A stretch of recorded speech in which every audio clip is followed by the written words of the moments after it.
There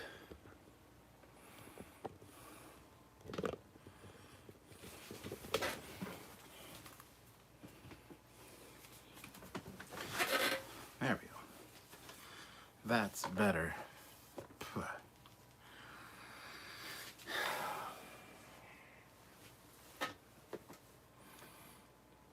Welcome back, everybody.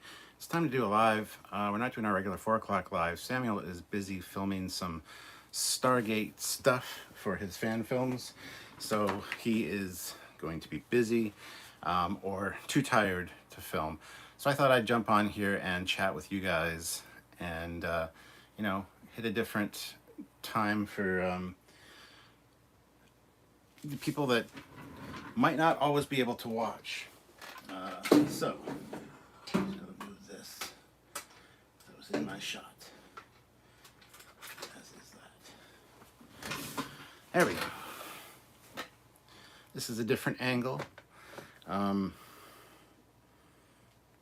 But you guys, you know, you don't always see this angle, so I think it's fine. All right, let's get to the comments and hopefully you guys will have some things you want me to talk about. Rerum is first, yes. Samuel is at Stargaten? No, I don't think so. Hello, Yvette. Ozzy Maderos throws in, well, he didn't throw in anything. He's a member for 31 months, my God, at the rank of Federation President. So thank you very much, Ozzy, for that. He says, how is Super Captain Foley today? I am pretty good. Thank you for asking. So yeah, hopefully we can find some stuff to talk about today and just kind of have a nice little chill hangout, talking Trek, doing whatever you guys want to do, because this is the way.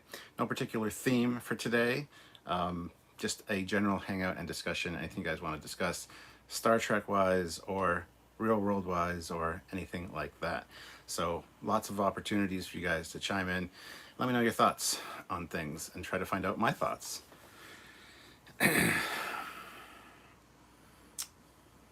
Matt is here. Good to see you, Matt. Stargate. Time is stargating across the universe, yes. Are we having fun yet? Asking for a friend. I mean, not yet, I guess. Maybe. I don't know. Hit that like button though, guys. Feel free to super chat. Definitely super chats will help us out. Been a slow month because we haven't been doing a lot of lives. It's kind of like our vacation month. So if anybody has any super chats they want to throw in, I would really appreciate it. So would Samuel, and we will, you know, do things or talk about things that you guys want to talk about. And hopefully, once Lower Decks fires back up in on August 25th, we'll cover that obviously and have some new Star Trek content to discuss.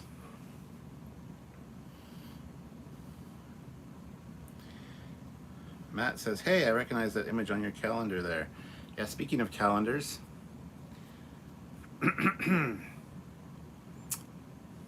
did you do that image? Yeah, that's a Matt Boardman image.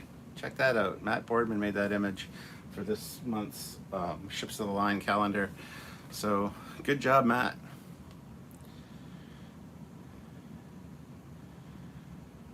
Ooh, Maryland from Terrence. Hey, how's it going? What's up with Star Trek 14 movie? Nothing. Let's talk about some Stargate. Well, Samuel's more of the resident expert on Stargate, so it'd be better to talk about that when he's here. But if you want my thoughts on Stargate, I mean, we could do that, I guess. But, yeah. What's your top 3 worst DS9 episodes? No idea. I don't have a list in front of me, and that would just take forever to figure out. Definitely the Alan Moraine count to 3 bullshit. That episode's one of them. Probably The Circle. Like, I can't stand anything heavily Bajoran influenced. There are quite a few episodes that do focus on that kind of stuff, obviously. But yeah, I don't know. I can't just pick 3 out off the top of my head. Does Superior Commander have a ship named Enterprise on his Stargate? No. Kit 10K is here. Here's a topic to talk about. What has Star Trek taught you? When I say you, I mean everyone here. Uh, Star Trek has taught me lots of things. Be accepting of everyone, um, even people you perceive as bad. Everybody has their own story. Everybody has their bad days. You can't walk in and judge somebody based on what they show you because they don't always want to show you everything. There's a lot that Star Trek's taught me. Being tolerant is probably the most important thing, though. So, hey, and please ignore my cable management. It's the best I can do right down there right now. So, favorite Stargate species not human. I don't know.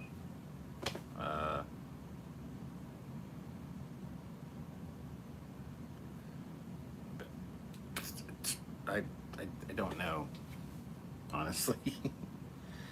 um, Matt Borbin is currently doing a DS9 rewatch and is in season 7 now. Awesome. Awesome. You got past all the rough seasons early on, so that's good.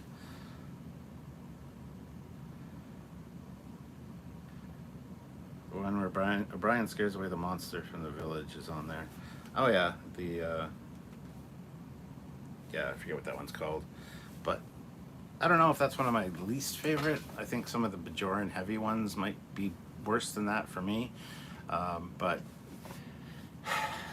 yeah, I would need to take a look at the list and actually think about it and give you guys a detailed, thought out answer as opposed to just pulling some out of the air. So, Robert April says it's a big round stone donut, lights up, kind of flushes sideways. Okay. Tom Casey, $5. Thank you so much for the first super chat of the day. First super chat snipe. Boom. Tom Casey. $5. Just curious, any conventions left for you this year? Personally, I'm going to Vegas. I won't be going to Vegas, but I am doing London Comic Con here in London, Ontario in September 17th and 18th. I'll have the TOS Captain's Chair there, and I encourage you guys to come hang out with me if you want, and see the chair, sit in the chair, get your picture in the chair. I need to move this, it's in the way. Got a whole plethora of weapons back here right now, just because they've kind of became a catch-all a little bit. Still finishing up a few things with this renovation in the basement, and the last parts, well, not the last part, the second last part is coming together tomorrow, some electrical work. So right now this room's a bit of a mess because some of the stuff in the other room is in here. That's a long story. Don't worry about it. Kit 10K, the episode with the Yellow Moraine. Avery Books hates it. Matt Boardman, I still love the first few seasons. There are some great episodes in there like Dust. Or Duet. Dust. Yes. Yeah, every season of Star Trek has at least one or two good episodes that are really fantastic, even the bad seasons. So I hate that people just say that the seasons are awful. But yeah, I totally hear you on that one, Matt. Duet is good for what it is.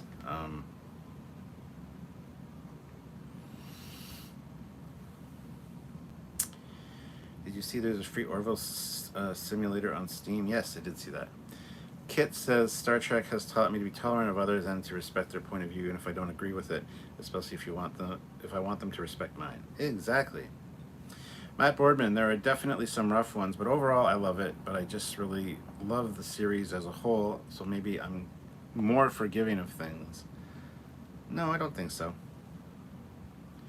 Predictions for Season 3 of Lower Decks? Well, they're going to steal the Cerritos, obviously, and free Captain Freeman, or exonerate her in some way. Also, I have a feeling the Borg are going to be returning. I don't know how I know that, but I just might know that. But it's only speculation. So the Borg might come back in a big way in Season 3. We'll have to wait and see. But, yeah. Other than that, Lower Decks is a hard show to predict just because of the very nature of it. And plus it is episodic as well, more so than Picard or Discovery. So it's hard to make predictions for a episodic show. Like, it would be impossible to predict what happens in Strange New Worlds. unless you see the next time on and you get a little bit of a teaser trailer. Then you can predict what happens in that episode. But honestly, to predict what's going to happen in season 3 of Lower Decks is rough. I do think that the Borg will be coming back. I also feel like the whole stealing the Cerritos and exonerating Freeman is going to be pretty wrapped up quickly, like either the first and or second episode. So there's that as well. Other than that, there's not much I can say. Hopefully we'll see the Titan again, maybe the other Boimler. I want to see the other Boimler come back, but those are my wants, not my expectations, right? So Megan says, the best quote I've ever heard, everybody is fighting a battle that you know nothing about. Star Trek just reinforces that for me. Yes. Let's see what's going on here. Hold on a second.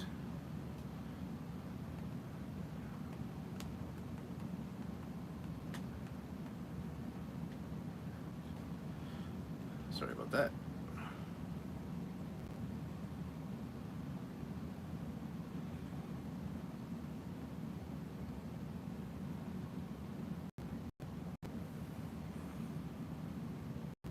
Is that your ambassador class model on your desk? I actually like that episode.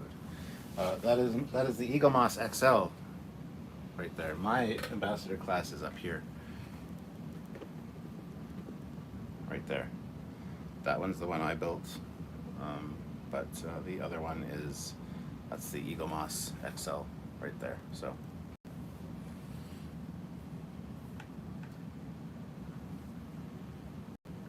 Sean O'Sullivan, €2. What breed of dog did Q get for Janeway? Got her a beagle, didn't he? Because she did have a, Irish setter? Her and Paul, I think was his name. I think they had a Irish setter. I know Porthos was a beagle. I don't know what breed of dog he got for her.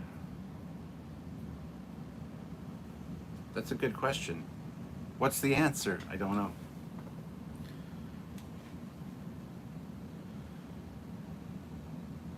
Thor is counting down when I will receive the Tomy Diecast Enterprise. Are you? Absolutely counting down. Yes, it'll be this time of the year next year that it'll be arriving, hopefully, for everybody. So I am excited for that. I wasn't going to miss out on that one anyway. No matter what, I wasn't going to miss out on the Tomy Enterprise. You got a license for that disruptor? I don't. Sci-Fi Nation, any thoughts on Eaglemoss shutting down? It's not shutting down. Okay, I've stopped. I haven't talked about Eaglemoss much because it was way too early. Everybody kept asking me, "Oh my God, Eaglemoss, rest in peace. What do you think? What do you think?" Blah, blah, blah, blah, blah. Relax is what I said. I just need to chill out. Ben Robinson has recently come out that they're in talks with some people that are going to take over and buy the company and continue it. So you need to relax. We knew that beforehand. I knew that before Ben came out and tweeted it. There's a rumor floating around that Round 2 Models is going to actually buy them out because they've bought a bunch of defunct model companies over the years, such as AMT and stuff. And Round 2 does fantastic work. So if they take over Eaglemoss, it won't be going anywhere. Right now it's just on pause. So that question really irritates me. It'll be fine. Once we know more about Eaglemoss, we'll let you guys know. But we don't like talking out of turn. We want to make sure that we know what's going on before we actually talk about things. We're not some of those other channels that speculate on things, such as Doom Dick or whatever. Just throwing shit out there and causing people to talk about stuff they know nothing about. We like to make sure that we know what's going on before we actually talk about things. We don't want to be, creating conversation that's just kind of not even worth discussing, or starting rumors that create, generate a life of their own. We don't do that shit. So, yeah.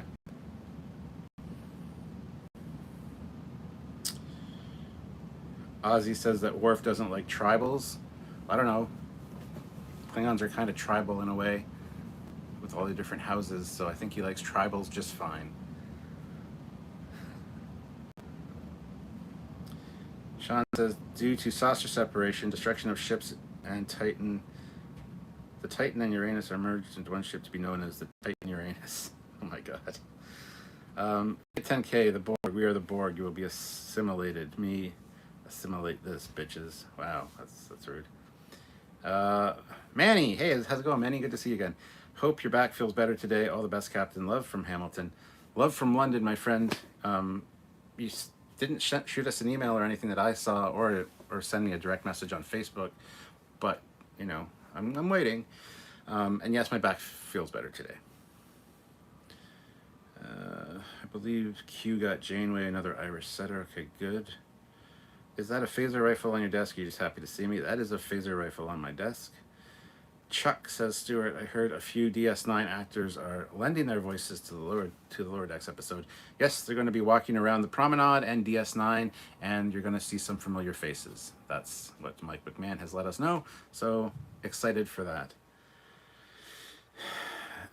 If you're watching and haven't had a chance yet, please hit that like button and show your support for the captain. Thank you very much, Matt. Yes, we have 27 likes. We have 38 people watching. Hit that like button if you haven't done so. Want to get up to 50 likes. Keep the super chats coming. The super chats are what make us go. You know, we're the Packlids. You make us go with your super chats. So please consider sending a super chat and helping us out any way that you can. I wonder if I should change this angle. See, that cable mess below me is really annoying me. Maybe I'll do that. You can, I don't know. How's that? Is that better? Might be better.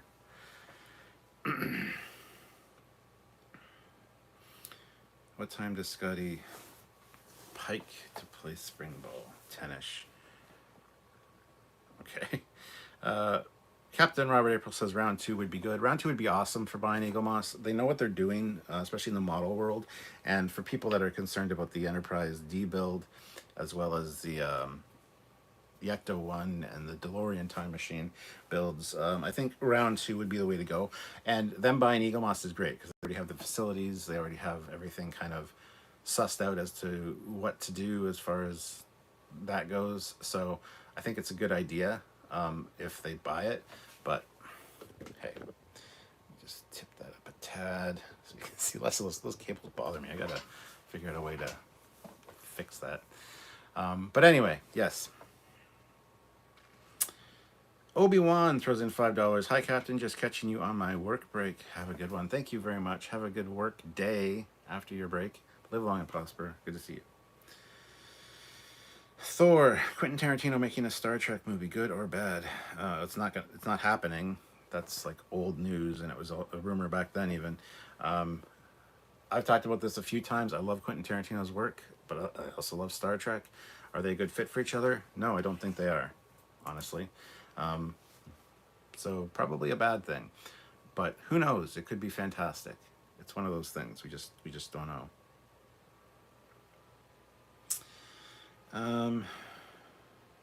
Hey, Jasper Jedi. Kit 10K, where did you get that phaser rifle behind you? A friend of mine that does 3D printing built it for me.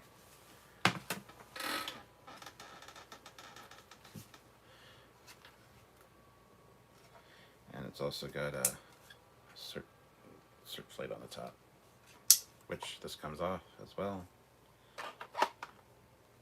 And that pops up. I gotta put a little sight thing in there still, but it doesn't work with this on either. There you go. Not my favorite phaser rifle design, but he got the design for it and printed some and asked me if I wanted one, and I'm like, yes, please. So, boom. Oh no, ambassador class. It's all good. It's a tough little ship. Sean says, I know I was making a joke, but that would be a great plot. I saw two different ships. Yes. Robert April, what I'm waiting for is for round 2 to come out with a 1/1000th scale version of the Cerritos. Yes, that'd be awesome. I'm surprised they haven't, actually. But give them time. It'll probably be announced at Wonderfest next year or something. Worf doesn't like tribbles, I mean. Oh, okay, that makes more sense. Thank you, Ozzy. Sean says, in the Dominion War, what was the benefit of the galaxy bringing their saucers? Would they not be better with just the star drives? Yeah, but the separation animation and stuff got too expensive, and I don't know. They have much bigger phaser rings with the saucer on board, but yeah, I don't know. That's a good question. Robert April says Wand Company wanted to get the tricorder right and affordable, so they're taking their time. Yeah, I haven't heard anything about the tricorder in a while. Hoping that'll still be a thing that happens. But yeah, I saw on Twitter unreleased Eaglemoss models. There were some future ships from Discovery. Oh, joy! Did you see the Blue Bricks runabout phaser rifle? They look amazing. I haven't been keeping up on the Blue Bricks stuff just because I can't get it here, so what's the point? But yeah, I've seen the runabout. I haven't seen the phaser rifle though, but that sounds really cool. And hopefully Blue Bricks keeps it up. I just wish they would go a little more globally and, you know, just saying. Brian Blessed Furry Fletcher. Good day, Captain. Long-time subscriber. First time commenting. I have also been watching your Trekyards series of fan designs, and most of them are pretty amazing. But one you did really stood above. I'm speaking about the Thurgy. Yes. Yes, there are some really great ones. Trekyards originals are fantastic. We got some great creative people bringing us designs. We'll have more of that kind of stuff coming out soon. Actually, later this week, sometime this week, we're going to be doing a live with David Bessig, more on his Bessig verse. He kind of fills in, he does his own universe based on the NX-01 era, and does some really fantastic designs, and has a complete book that he's done that's going to be free for you guys to check out. He's going to be joining us on a live, talking about his universe and all the stuff that happens in it. And he's a military guy, so he's very much focused on the military aspect of things. And you might not like that if you're a Star Trek fan. Star Trek's not, or Starfleet's not necessarily the military, but he says a lot of military peeps will really enjoy all the detail he's put in. So if you're into the military, or you know, find that kind of stuff intriguing, or want to see a different alternate universe of sorts that's really thought out and really fleshed out, join us for the David Bessig live. I'm not sure when it's happening, but it'll be this week sometime. So stay tuned. Make sure you got that bell icon clicked so that you get notified every time we upload, every time we go live, so you don't miss it. Even if you miss it live, you can join in after the fact and watch it later. It's going to be very informative and very cool, and he's definitely, you know, a smart guy, put a lot of thought into it. We've done just type in David Bessig, Bissig, and Trekyards, and you'll find some of his originals on there as well. So yeah, the originals are great. They really introduce us to some great people. Sylvia says, are you using your phone? Yes, I am. Of course I am. Didn't want to move the camera just for this, and I don't have the streaming software set up on my PC right now, so yes. Trek A, I heard more tidbits on Picard Season 3, crews and ships. This should be great. Any thoughts, Stuart? I have lots of thoughts about Season 3 of Picard. I know a lot of stuff that's going to be happening. Seen a few things, that's all I'll say, and there's going to be some fantastic stuff for us to talk about specifically here on Trekyards in Season 3. So that's kind of all I can say about it. No, you need to use your PC to test, hahaha. Well, I can't right now, so I'm sorry. Generally the Wi-Fi is kind of on the phone when it's down here anyway, and it seems to be fine, so keep that in mind, sweetie.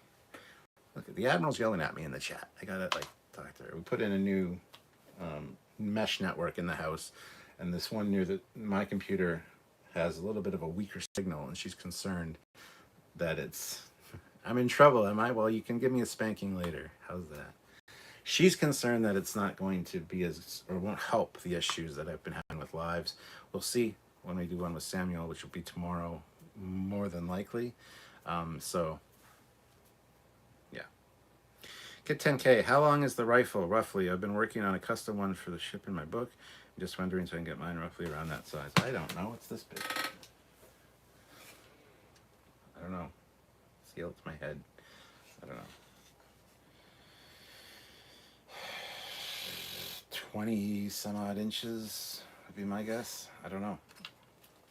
I'm not good at estimating distance or length. So Robert says, in my not so humble opinion, I think Tarantino doing Star Trek would be absolutely mind blowing. It'd be wildly profane in spots, horrifically violent, and yet truer to canon than the Concordance. Cade MacArthur, if there is a shirt of the Cerritos with the words "to barely go where no man has gone before" written under it, I don't think there is. No, you can probably design one, get it printed on Teespring or something. Kit 10K, as for the Galaxy class, not leave their saucer sections behind in battle. They probably kept them with the drive section to carry more troops for ground landings. Just my opinion, mind you. Yeah. Brian says, can you consider revisiting this and expanding the talk to include the characters and some aspects of the story? Moreover, I would love more of that kind of content. Maybe go deep into STO. We've examined a lot of the STO ships, and we do what the creators want to talk about. They send us the information on their ships. We write the script. They join us. They talk about it. We have the scripted section, and then we have the free flow asking them questions after the fact. So they talk about what they want to talk about. If you want them back, I mean, just comment on the videos and say you would be interested in seeing them return, and we'll see what we can do. So it's up to the creators, honestly.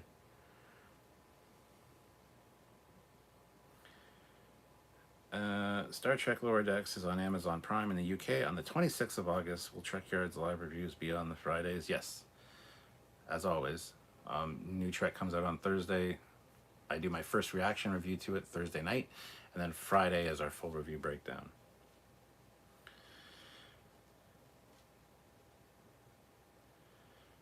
Sean says, can I ask about lighting?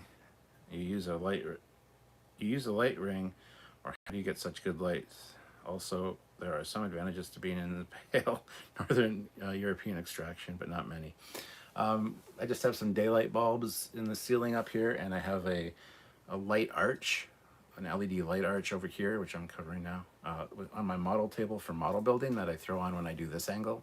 When I do just the regular angle for the lives, it's just the daylight bulbs. I don't have a ring light. I have a ring light up in the ready room.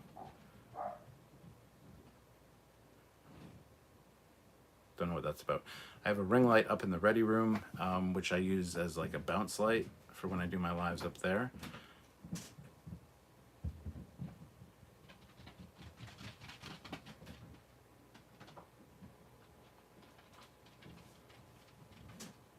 I don't know who's here, unless Christian went out. Anyway, so yeah, that's just the lighting situation. I do have a ring light upstairs, but I hardly use it because the reflection in my glasses looks entirely stupid. So, yeah.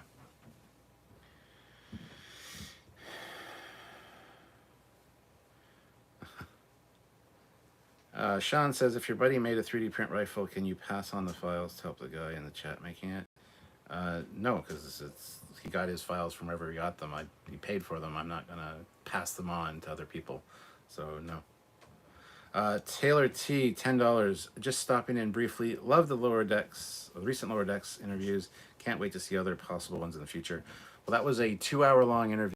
We were originally given an hour. They wanted to go for longer, so we did a 2-hour one. You've only seen maybe not even a third of that whole thing. There's a lot more of that interview to come, breaking other things down about season 2. I don't know if we'll get them all out before Lower Decks season 3 starts, but there's a lot to that interview, so.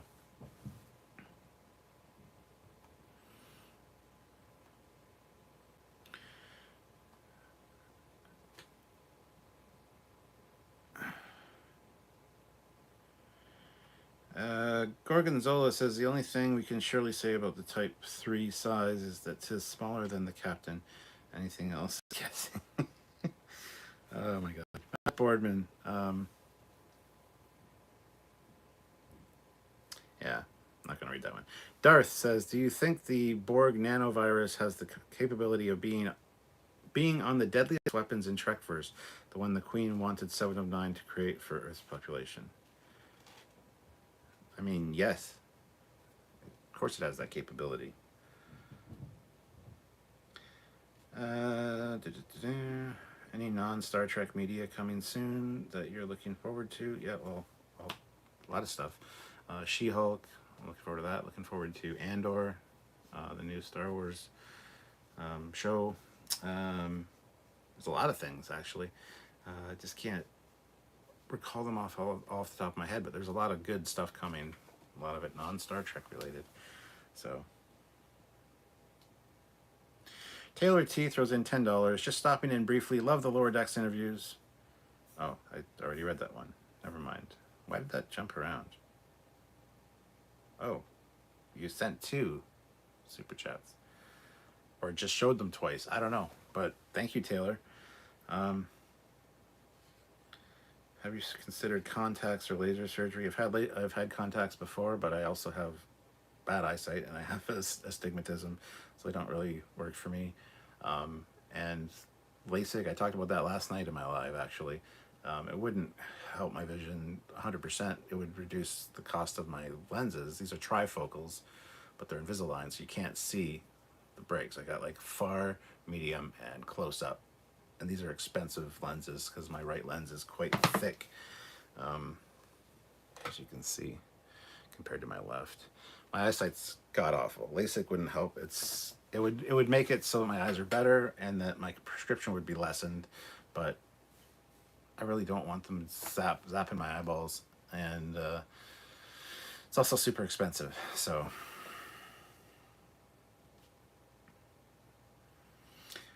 Dan Ben, yeah, I watched a live interview with a Stargate showrunner on YouTube once, and he had the lighting ring in his glasses the whole time. LOL.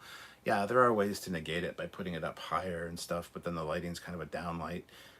Also putting them off to the side, having more than one, but I just don't have a setup where I can have really big ring lights here.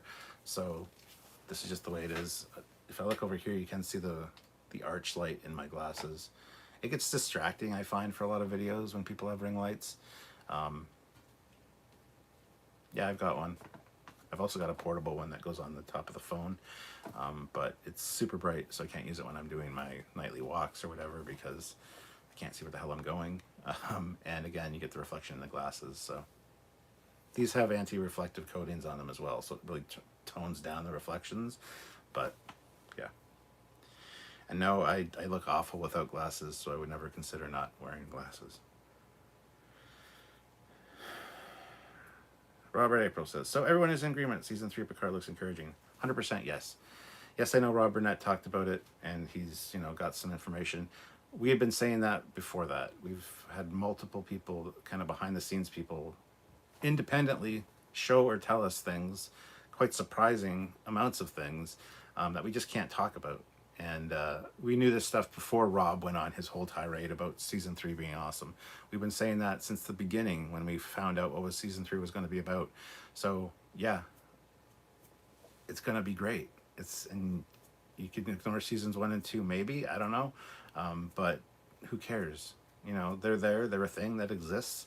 You shouldn't be ignoring anything in the line of canon. You should watch it all. But hey, it is what it is. I just get annoyed that everybody's like, Rob Burnett said. Yeah, we've been saying it too. Nobody says that we've been saying it longer than he has if you go back and watch our lives. But hey, whatever. It's all right. Taylor T, oops, double sent that super chat. Whatever, y'all deserve it. Well, thank you, Taylor. Much appreciated. Everybody hit that like button, by the way. We have 50 people here, 42 likes. I want to get up to 50 likes. And keep the super chats coming. I would love more super chats. We're still quite a ways away from a minimum. If you guys can throw in a 5, 10, whatever, would really appreciate it. It does help us out immensely. So I'd love to know how nano probes could be delivered by phaser beam. Incorporate a transporter signal into the photon beam so that when they hit their target, they materialize. Hey, Manny, I see you sent me a message. I'll check it out after the live and get back to you. It just popped up on my phone, so thank you, Manny.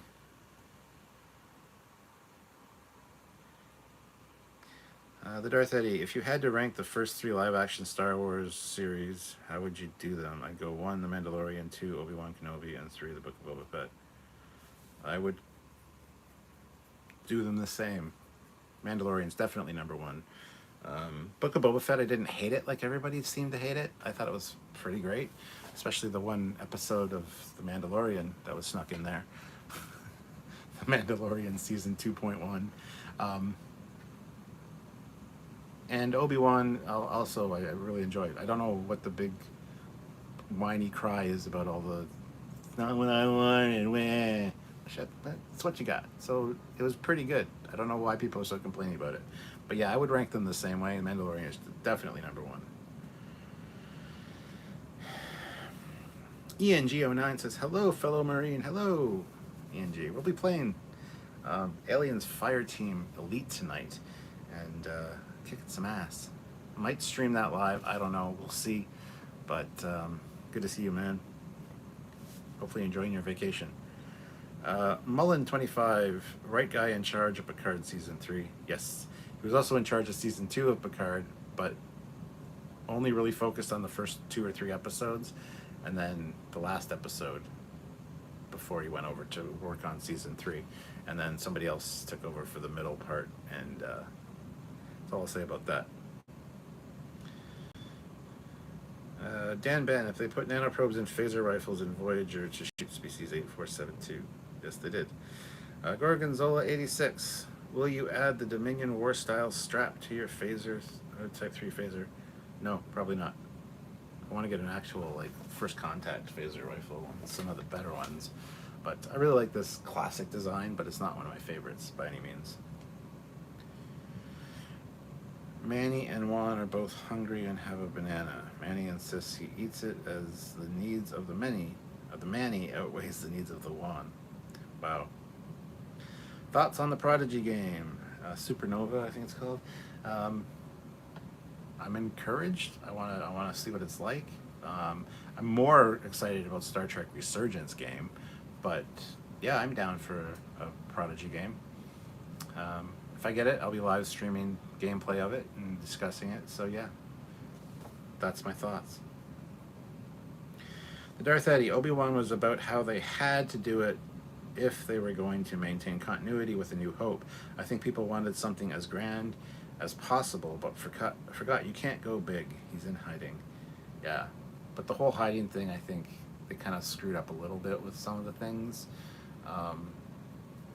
Like Princess Leia saying, you fought beside my father in the Colonial Wars, or whatever she said, in Star Wars. There are a few little inconsistencies, but it's okay. It's fine. Matt Borman, have you played Star Wars Jedi Fallen Order? You're asking me? I live streamed the entire game, my friend. Multiple nights of just playing the game to the finish. After I finished it, I never went back to like do other things and kind of finish it up or do some side quest stuff. But yes, absolutely I did. I can't wait for the next one. Melissa's here. Hey there, Kat. I'm starting to feel better after some analgesics. Well, good to see you. Sean O'Sullivan, what's the latest gadget? I recently bought a UV bug zapper and an LED light with a remote for my home office. My latest gadget, I don't know. Honestly, it's the TNG phaser rifle and my Klingon TOS disruptor. But gadgety wise, not really much of anything.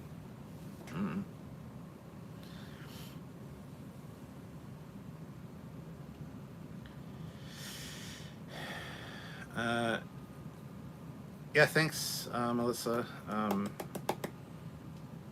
No problem commenting on your video. Awesome stuff.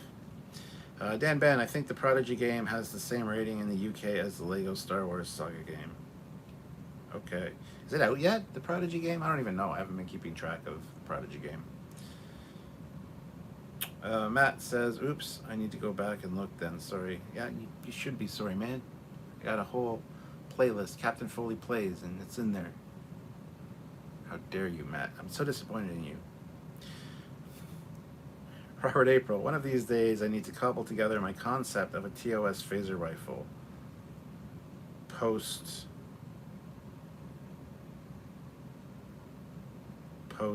what now may happen, good, bad. I don't know. Think of Phaser 2 given the special Uncle Gun treatment. Okay.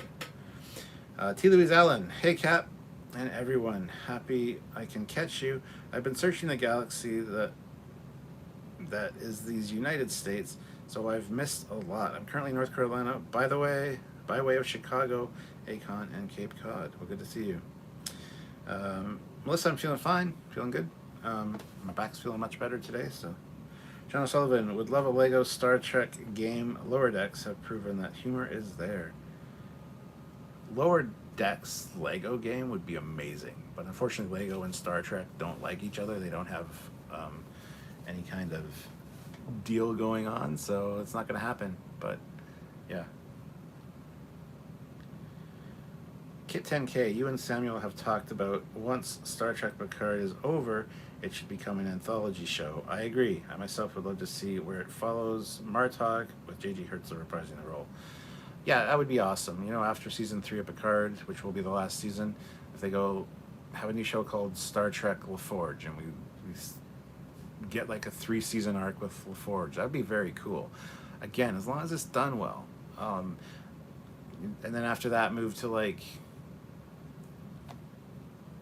I don't know, you can't really do Riker because he's directing all the time. So, but you could do a lot of Star Trek Barclay. See what the hell Barclay's up to. I don't know. I think there's a lot of potential there. Star Trek the Doctor. Follow the EMH. See what he's up to now. Focus on people from Voyager. Focus on people from DS9. That would be amazing. Yes, please. Do an anthology like that. Do two or three seasons of each, and each character kind of get their due. You know.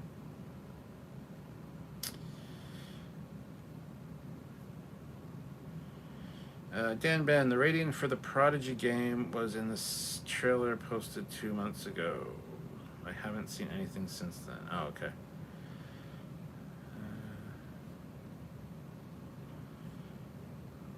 The Darth Eddie. There was a Facebook link and rumor that Gary Mitchell would appear in season 2 of Stranger Worlds. Is this something you'd want, or wait until just before Kirk takes command to bring him aboard? I would love to see Gary Mitchell in season 2 of Stranger Worlds, being a friend of James Kirk, James T. Kirk. They've been friends for a long time, so there's no problem doing that. I think that'd be actually very cool. I would love to learn more about Gary Mitchell, honestly. So I'm fine with that, 100%, 100%. Even if Mitchell has to serve on the Enterprise under Pike for like a couple episodes or something due to circumstances, and we kind of get to know him a little bit better, I think that'd be very cool. Not necessary, again, not needed, but it could work, and it would be something that I'd be totally interested in. So yes, please do that. You know, so yeah.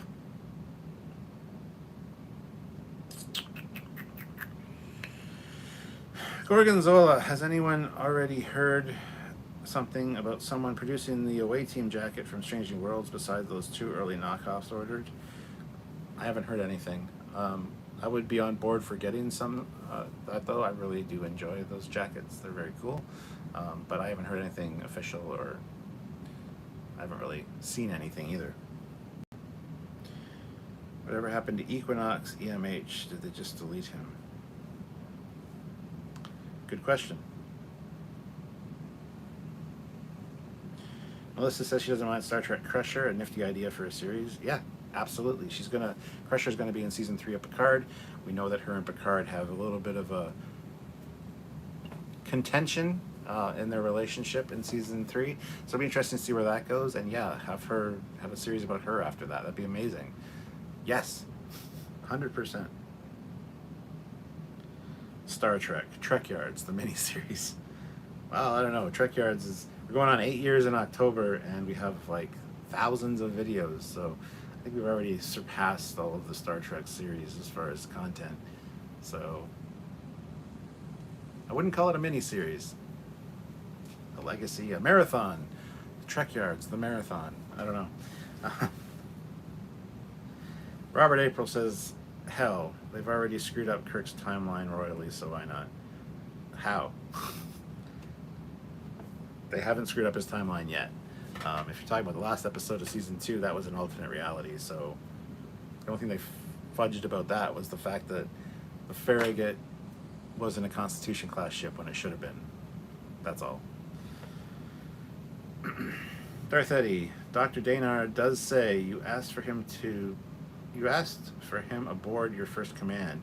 So you could just imply he was already on the Enterprise and Kirk requested he stay on when he took command. No, I don't want him to stay on the Enterprise serving under Pike for the duration. I think it'd be funny if they go to a distress call, find his ship's destroyed, he's a survivor, he comes on the Enterprise. At the end of the episode, he, like, due to bureaucracy, he has to stay on board and serve under Pike for, like, a couple of weeks. And so we get, like, 2 or 3 episodes with Gary Mitchell before he gets transferred to his next command. Or whatever. That would be amazing. I don't want him serving under Pike and then just Kirk coming on board as captain and being like, oh, you're here. No. No, because I think it'd be better if Kirk, like, picked his command staff and pulled Gary Mitchell in from somewhere. So that's what I think should happen. But Gary Mitchell episode TOS, it says James R. Kirk on the gravestone. Yes, of course, everyone knows that. You just got it wrong. It's fine. Kirk's first command was not the Enterprise. Okay, and they still haven't fudged that up in the timeline either. The Stanleys. Voyager EMH deleted the Equinox EMH. John Sullivan would love a what-if series similar to Marvel's. What if Jack Crusher came aboard and Picard got revenge or never died, etc. Yeah, we've been talking about a what-if, Star Trek what-if series forever. That would be amazing. We want to do a Star Trek what-if live, where you guys present us with scenarios and kind of come up with some story ideas based on what-if episodes or what-if scenarios from Star Trek. There's so much potential there. That is such a gold mine. I think it would be amazing if Paramount would do a Star Trek what-if series. I think that'd be very cool. I saw speculation that Picard had a son. What do you think? I would say yes. Yes, he does. Robert April. He commanded a destroyer before getting the Enterprise. I know the Farragut was not a destroyer. I'm well aware of both of these facts. Again, it's not... They haven't fucked that up yet. The last episode of Season 2 was an alternate reality. So that doesn't count, first of all. Second of all, yeah, get a destroyer as a captain, that's fine. But the Farragut was a Constitution-class ship, and he only served aboard as a lieutenant. So they haven't messed up his timeline at all. So I don't know what you're talking about with that. I want a Professor O'Brien and cadets on a training ship mini. Oh, that'd be awesome. Kid 10K. In Season 2 of Strange Worlds, I personally would like to see some other Constitution-class commanders we've seen in TOS, like Matt Decker. Matt Decker make an appearance, even show when they gain their commands. Yes, I totally agree with that. Tinham Goltek. It seemed to me when they had the Wesley Crusher cameo at the end of Picard, they might be planning that spin-off.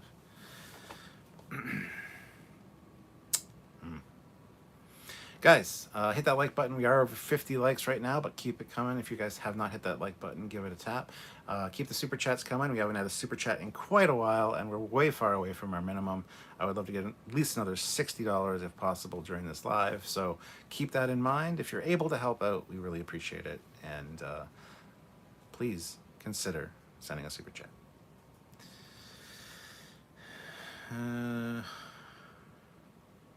What about a Band of Brothers series based on Setlick 3? No, wouldn't care for that at all. Chris Gwillem, Enterprise C behind you, Cat, beautiful. Well, that's the one I built. So thank you. I appreciate that.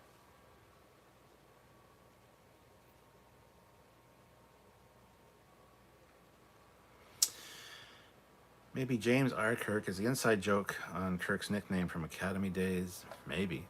It could be something like that. I'd be fine with that. What if augmented humans stayed in control of Earth, winning the eugenics wars? Dun dun dun. Sean says, my theory is it's not Picard's son, but Shinzon's, possibly with Sela, but maybe that's too cheesy. Could be, but I think, yeah, they're going to see some kind of twist like that in Season 3 for Picard. Thank you, Melissa, for hitting the like button. Robert April, to get into the weeds a bit, second pilot was 1965. Production started end of 66. And until Gene came in, it was just James Kirk. They forgot about the R and it became a G. Yes. The Darth Eddie, the biggest Mandela effect I've ever experienced may be growing up convinced for a while that Kirk's first command was the Lydia Sutherland and that he and McCoy mentioned it in Obsession was weird. That is a Mandela effect I cannot relate to because I've never heard of any of that. So that's all on you, man.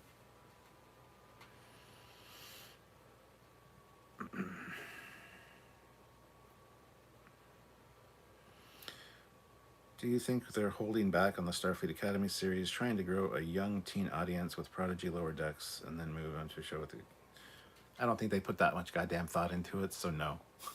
Absolutely not. That would require critical thinking and planning, and from what we know of who's in charge over there, controlling the umbrella that all the multiple shows fall under, no, they haven't fucking thought of that. Guaranteed. It's a great idea, but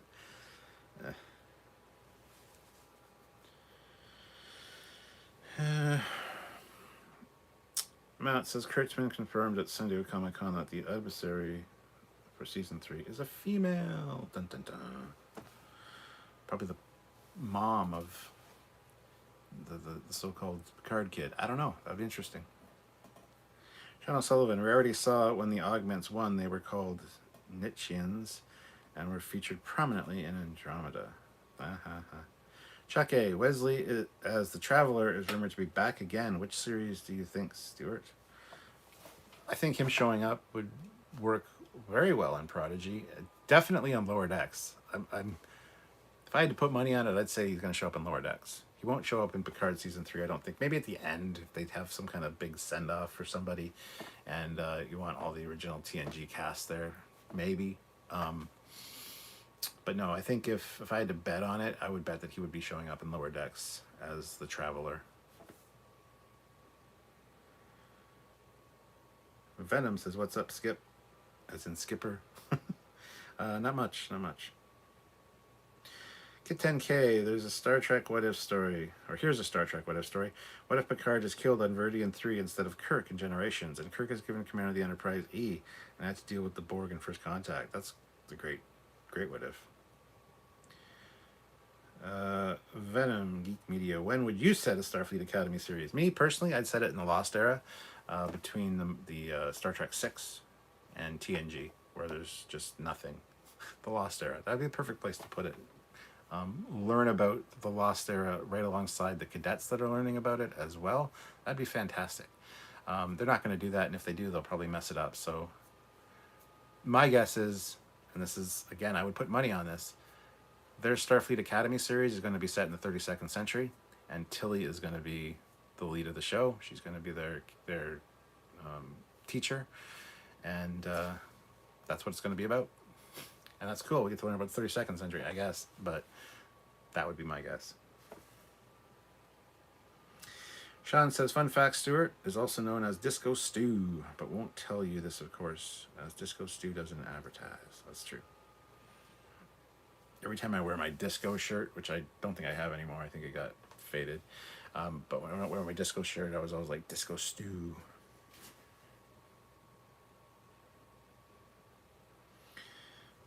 Kurtzman's always wanted to do an Academy series for some time. No, Dan. The Starfleet Academy series has been in discussion since the goddamn 80s. It's been ongoing for decades. Kurtzman comes on board and is like, oh, I want to do a Starfleet Academy series. That's my idea. I thought of it. It's my idea. My idea. No, it's not, Dick. It's not his idea. Sure, he's been wanting to do it, I guess. Okay, I'll agree with that point, but it's been just talked about for decades now. Chances of it happening are very, very slim. But now with all the new shows, and with the Tilly leaving Discovery and Tilly helping out these Starfleet cadets, they're setting themselves up for that structure. So maybe. But it's not a Kurtzman idea. I'm going to squash that fucking rumor right now. It was not Kurtzman's idea. Yes, maybe he's wanted to do it. Maybe he's been... I doubt very much he's even heard of Starfleet Academy until like a couple years ago, because the guy doesn't know anything about Star Trek. But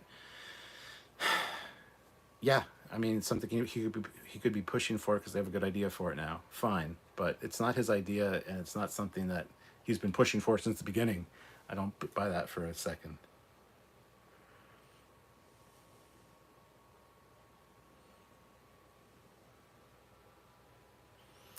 Short Trek needs to come back at some point so we can get some NX-01, Earth Romulan War, and Lost Era content. One show I hope doesn't get made is because it's pointless. It's the Con miniseries on SETI Alpha. Yeah. Um,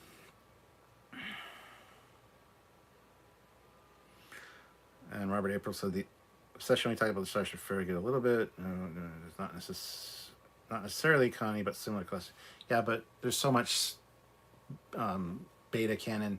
There's so much like different sources over the years that have stated that the Farragut is in the line of the Constitution class ships. It's one of the 12 Constitution class ships. So there's no argument that the Farragut was a Constitution class. So don't even start with me on that because you're going to lose that argument immediately. Yes, beta canon isn't considered canon. I get it, but over the years, multiple sources have said that the Farragut is a Constitution class. It's a Constitution class. I have no qualms about it not being. So, the Starfleet Academy game is also set in the Lost Era. Not really. Not really. It's set, like, the Kirk's still there. The Lost Era is after all that stuff. After those guys are out of the service, whatever. The Lost Era is like a 60 to 80 year stretch. So, it's not really Lost Era. It's the movie era.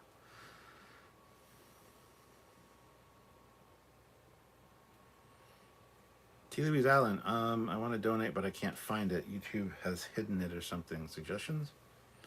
I don't know. There should be a. What are you watching on? Maybe if it's a mobile device, you might have to close the live chat, send your super chat, and then open the live chat again. I don't know. Another suggestion is PayPal, maybe. Send a PayPal to trekyards@hotmail.com, and I'll read the comment via the email. But no other suggestions.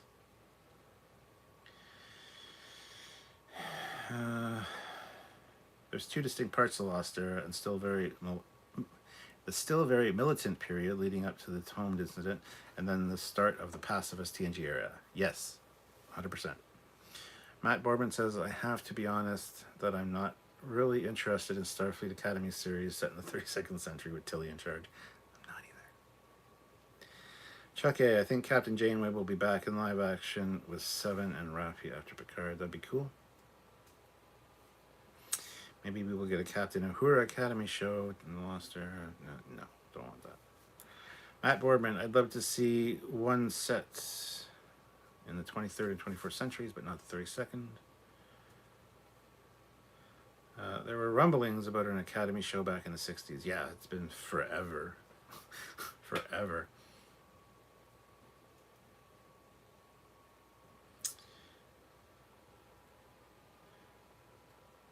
Melissa, there's no topic today. It's whatever you guys want to chat about. It's just a hangout, talking about whatever you guys want to discuss. And there's been a lot of different things.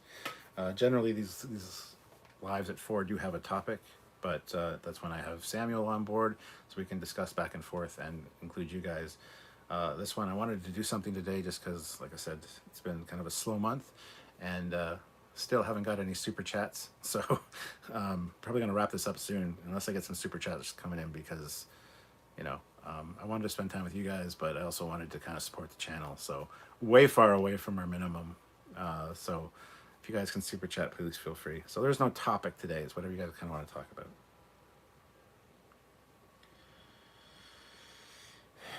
I'd love if we had a what if where there's a lost tribe of Ferengi who are strong as Klingons, who have better senses and act like the Predators, drop Damhajar, Klingons, 8472s, etc., and go hunting. That sounds really weird. An Enterprise B series would work since Alan Ruck would now be old enough to play John Harriman circa 2320. In old beta canon, the 1701B was lost until 2329. Sean says, I love the Ambassador class. Nice model on the shelf also. I think it's completely underrated as a model. bridge wasn't up too much, though. I thought the bridge on the Ambassador was awesome. I love those displays. I love that era of displays.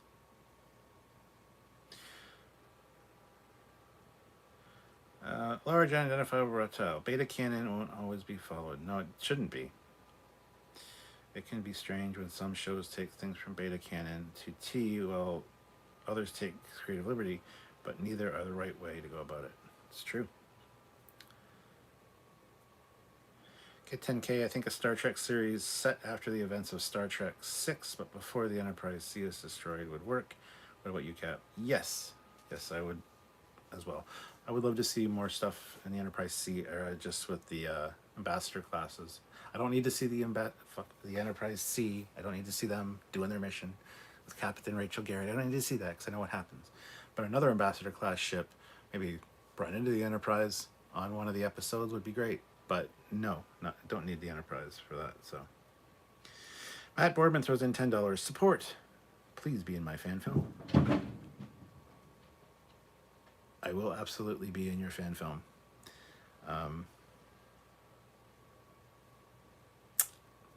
Yeah. I just heard a noise upstairs, which it's the dogs getting on the table. So I should probably go take care of that. Kit says I just PayPal $10 to you. No message, just to help. Thank you, Kit. Much appreciated. Ryan Tullett, £10. Super chat. Thank you. Those both helped out immensely. Now we're only $30 away from a good number. So we're getting there. So thank you so much. Prodigy took the rock alien from a novel.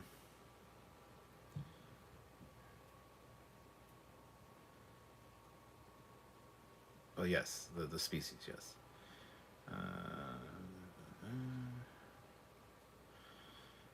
The Darth Eddy, I could see the Ambassador class ships being put into service before the 1701B is lost, decommissioned, or destroyed, and Harriman interacting with one of those. Yes. Melissa says, why is the chat so fast? Because it's a 4 p.m. live. We have a lot of regulars. The chat is always fast. That's why we have moderators in these ones. So it's not as laid back as the evening ones like you saw last night. Chris Gwillem throws in £4.50, so thank you with no comment, but thank you so much. T. Louise Allen, $5. Was on my iPad, now on my phone. Got to support you. You always have the best info. You are the best, Cap, and the best subs. Thank you so much. Much appreciated. Glad you figured out the super chat thing. Matt Borman throws in $30. Does this make a good number? Yes. Yes. Now we're $80 away from another great number. Just kidding. That's pretty good. Yeah. I'm caught up with the chat. I'm going to step away for 1 second, so please admire my landscape. Slide this over here. My messy desk, and I'll be right back. I just got to check on something.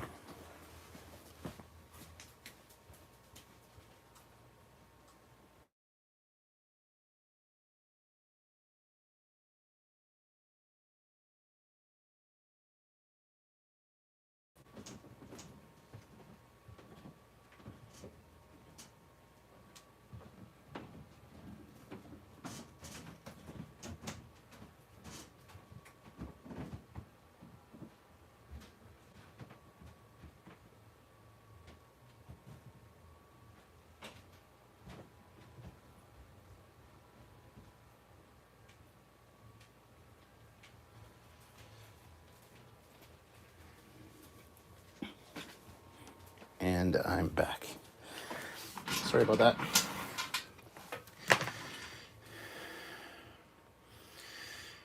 Matt, where are you, man? Matt Boardman, that is.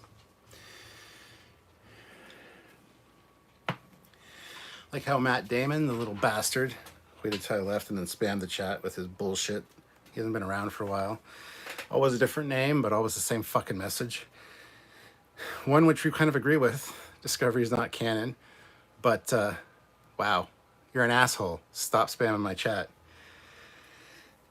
Robert Hartley, $10 with no comment, but thank you so much. Much appreciated.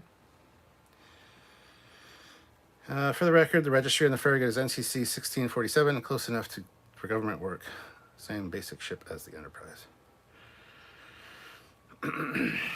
Sorry, I get Dizzied out a little. I may report to sickbay after this. I'm on one eye. Well, don't feel sick. How do you have OCD and those cables? I know, right? Well, I don't see them because when I'm sitting here, my eyeline on my desk, I don't see them. They are managed a little bit, but some of them have slipped down. Plus, I've added a few new things. Just haven't had the time. OCD takes many forms, my friend. I like the battle cruiser display, bottom left.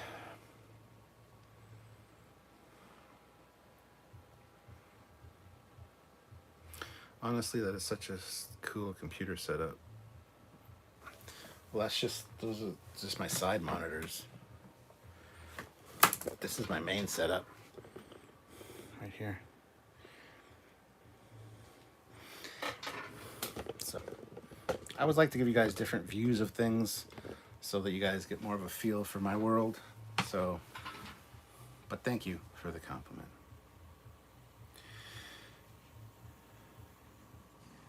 The old Stargazer, the USS Ambassador, the Enterprise B, the Excelsior, and a lot of Centaur and Miranda class ships could appear in the Lost Era series.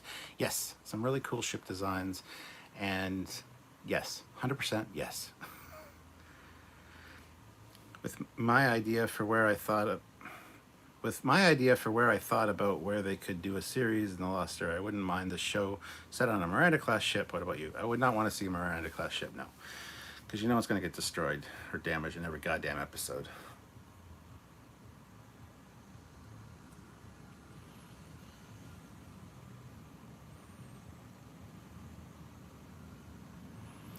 Where'd you get your chair from?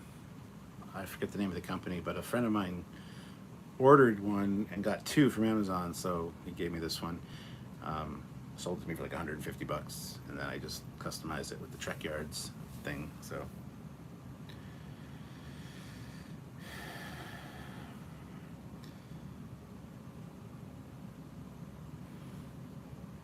yeah, the spammer's a bit of an asshole.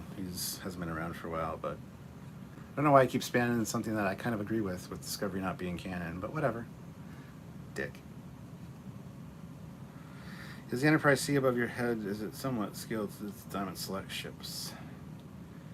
Yes, it is actually. It's the exact same size. The Diamond Select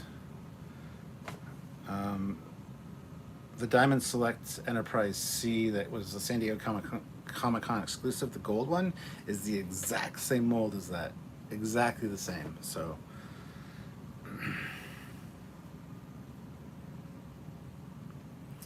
did you see you can get customer printed mouse mats? My brother got a great Elcar's one made. Or custom printed mouse mats. Yes, I've seen those. Is it X-Wing Fighter a Hasbro ship or a replica? That's one of the Hasbro ships. My apologies, Cap. I didn't mean to get... Oh, no problem. No, this is just one of the...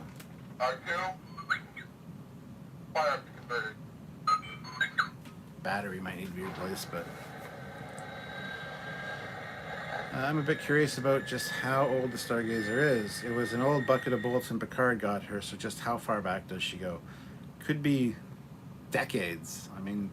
Look at all the actual military ships that are still in service after decades of service, so Starfleet would be no different.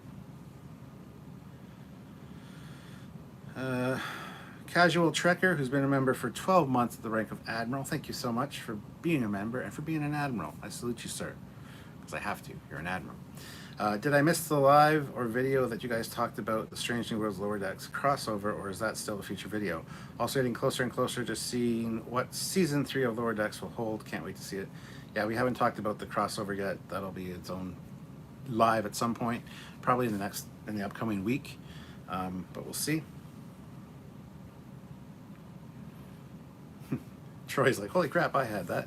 I still do. It's awesome. It's a very accurate X-Wing.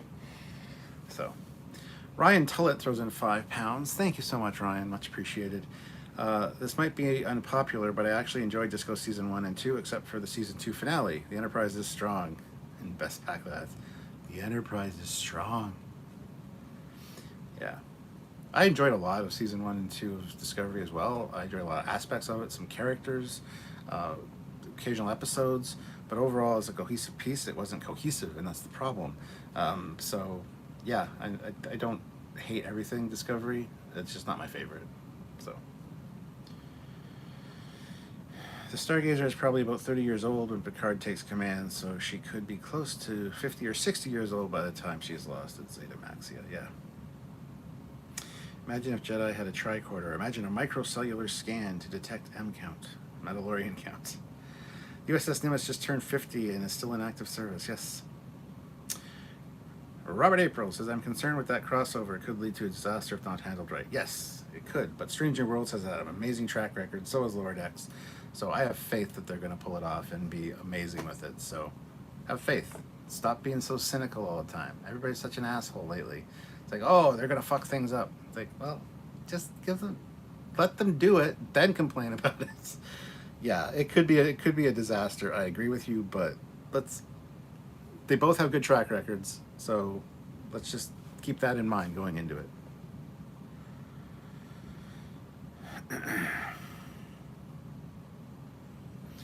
Peak performance established that the Hathaway is already in service in 2285, and the Stargazer probably isn't much younger. Constellation looks to be TOS movie era, by the time Picard captained it, was left to a lieutenant commander to run, as it was old and used for shuttle runs.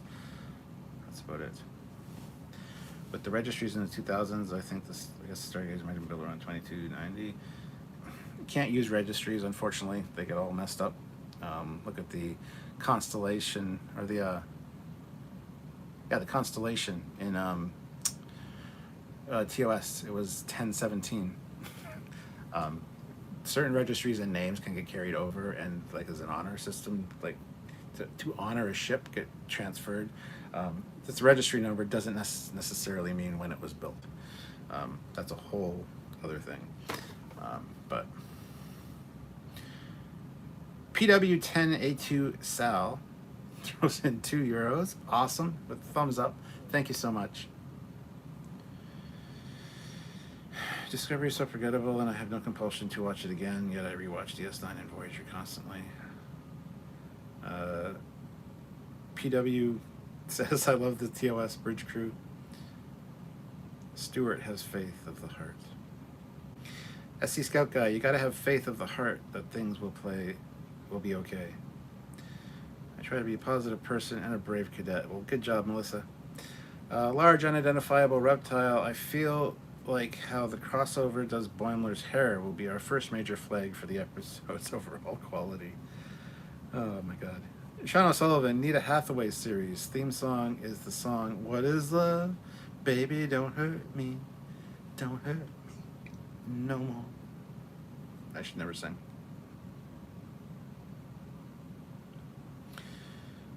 Much like U.S. Navy, should there not be more registry prefixes other than just USS? Yes, there should be. Matter of fact, the Foley class is NXC. It's NXC 2174, and that's for an experimental cruiser. So, yes, there should be different prefixes, and there are. If you look, a lot of beta canon stuff and even fan created stuff, there's a lot of different prefixes other than USS. So, yes.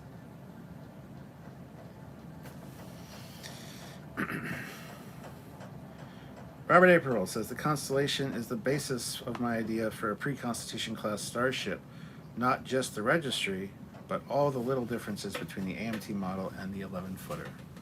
Very cool. I like that idea. Maybe you can call it, I don't know, the Sombra class. That's a whole thing. Don't even get me started on that shit.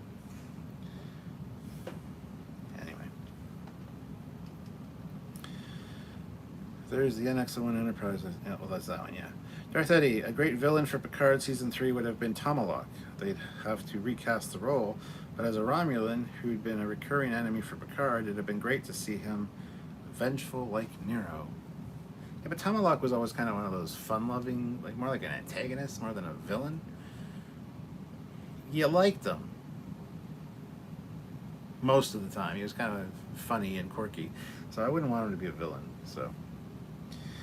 Gorgonzola says maybe Boimler and Mariner are... These are the voyaging the adventures of Captain Pike on a holodeck in that crossover. Yes, that's exactly what I speculated as well. Sean O'Sullivan, I would love a canon explanation where the extra 50k registries went between Constitution and Defiant classes. Again, they're not... It's not the construction order. It's different ship classes have different numbers. The Constitution class run had 17 at the beginning. Another class might have had 19. You know, the Saladin, or the Saladin, if you want to call it that. The single-engine Saladin was NCC 500. So it was not only a different number, but it's 3 digits.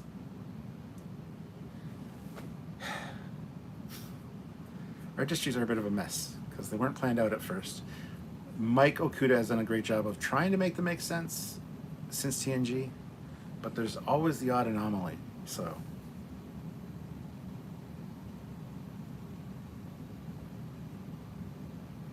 yes, we've discussed it before. It's the Bonhomme Richard class. Yeah, it looks decidedly different than the Constitution class, though.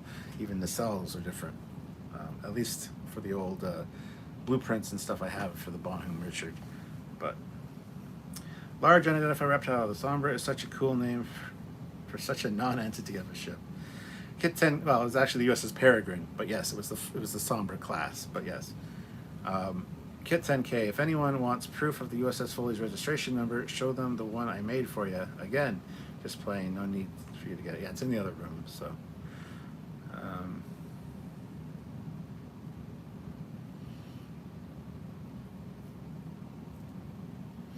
Sombra class is what you get when you have extra parts for...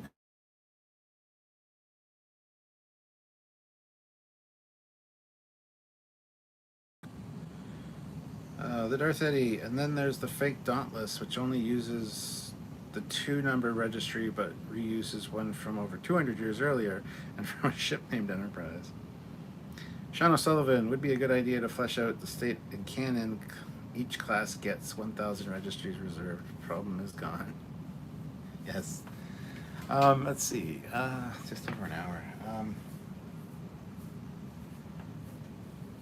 Probably be calling it a wrap soon on this one. I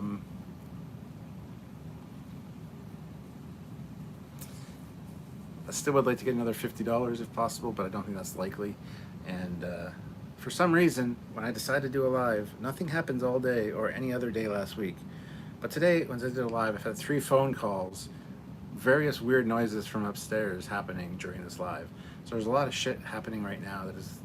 I don't know if it's telling me to not do a live right now. I don't know. But anyway, here we are. So...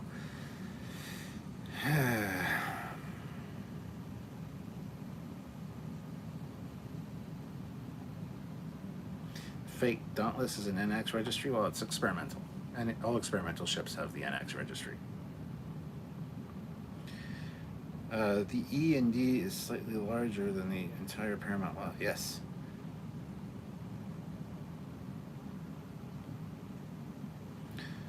Large unidentifiable reptile. My final message, I do not like the Enterprise J. I don't know a lot of people that do. I'm not a huge fan of that design. Kit 10K. Tamalak. Has Starfleet approved of this plan? Picard. No. Tamalak. I like it already. That's part in all good things. Always makes me laugh.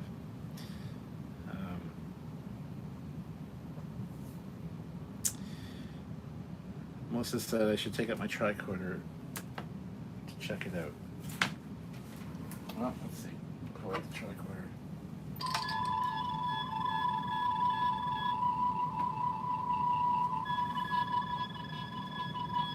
Everything looks good.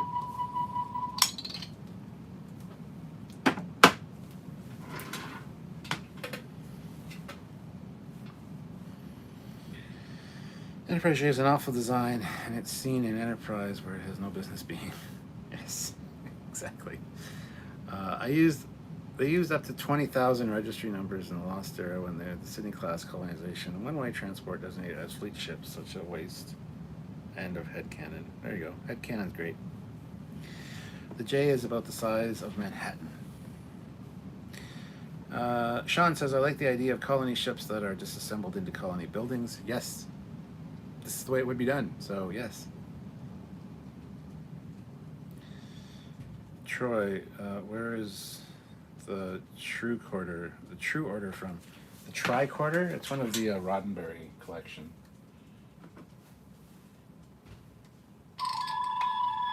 Yeah, it's one of the Roddenberry collection ones. It is a beautiful thing.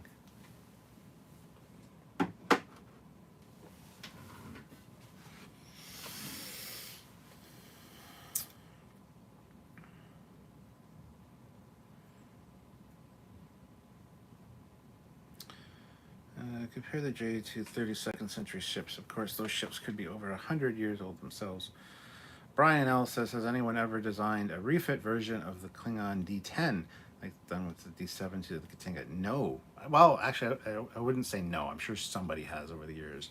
I don't know if I've seen one, but the D10 is a fantastic design, and I would love to see a Katinga-ized version of it, so to speak.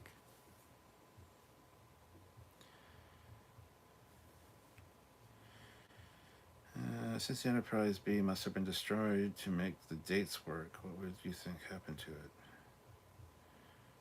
Don't know. I thought what happened was the Enterprise B got lost. There's books about that. I don't know.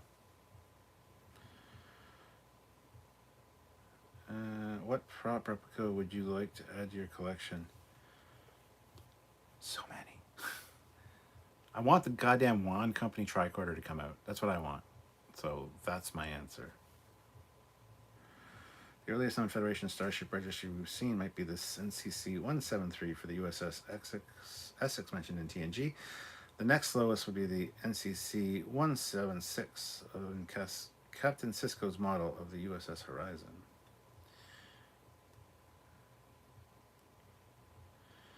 Sean O'Sullivan, are Klingon ships not inherently weak with those big slender necks? No. I hate that. I hate that argument. There's a weak spot. Then even the TOS Connie, it's like, those struts are so skinny, you have to hit the strut. It's like, yeah, okay. But you're only as strong as your defense system. So if your shields or your structural integrity field goes down, you're screwed regardless. So, yeah, they're weak points, sure. And Justin Lin, I think, the one that directed Star Trek Beyond, took full advantage of those complaints when he basically slit the neck of the Enterprise and sliced off the nacelles first, right through the struts, so the nacelles floated away, and then slit its neck. And he hit the weak points that everybody has complained about for 50 years, which was kind of funny. Because it doesn't matter, even with the bridge on top, it doesn't matter that it's there. It's just, you're only as good as your defense system. So, yes, there are weak points on every ship. The boom of those Klingon ships, we've done some episodes on them. They're actually detachable. They do detach from the rear engineering section. Are they a weak point? Yeah, I mean, sure. But you got to get into a position where you can actually take advantage of that and not be being pummeled by their weaponry. So it's all relative.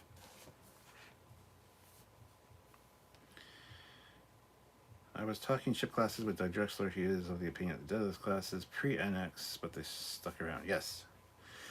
Fingers crossed the Eaglemoss models are continued by someone else, or Eaglemoss is rescued by another company. Well, that's the rumor. Round 2 models is apparently in talks to buy them, so. Sean Sullivan, the Franklin was NX-326, but that was given a Starfleet registry later, as it was only Warp 3, so it was older than Archer's ship. Gorgonzola says, Captain, as you are Canadian, wouldn't an Ocean be useful to you? Well, I don't know what that is. That's not a Canadian word I recognize, so.